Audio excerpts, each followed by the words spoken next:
नमस्कार, S prime न्यूजमध्ये आपल्या सर्वांचं स्वागत। येत्या काही दिवसांवर आषाढी यात्रा सोहळा भरणार आहे आणि यासाठी लाखो भाविक पंढरपुरात दाखल होत आहेत। आलेल्या भाविकांना रहदारीचा अडथळा येऊ नये म्हणून प्रशासकीय यंत्रणा सज्ज झाली आहे। या प्रशासकीय यंत्रणेत सध्या अतिक्रमणाची मोहीम मोठ्या प्रमाणात राबवली जात असून पोलीस प्रशासनाला सोबत घेऊन पंढरपूर नगरपालिका आज मोठ्या प्रमाणात प्रदक्षिणा मार्गावरील अतिक्रमण काढताना आपण पाहतोय।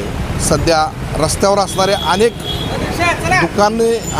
दुकानांचे असणारे फलक, टेबल हे काढले जात आहेत। यासाठी पोलीस प्रशासन आणि नगरपालिकेचे संबंधित अधिकारी, प्रशासकीय अधिकारी हे सज्ज झालेले आहेत। त्यामुळं पंढरपुरात येत्या काही दिवसांमध्ये संपूर्ण रस्ता रिकामा दिसणार आहे आणि त्यामुळं येणारी वारी ही सुखकर होणार हे निश्चित आहे। मागील काही 1-2 दिवसात पाहिलं तर अनेक लोकांनी या अतिक्रमण मोहिमेला विरोध जरी केला असला तरी ही अतिक्रमण मोहीम आता पूर्ण करण्याचं काम पोलीस दल आणि नगरपालिका करत आहेत।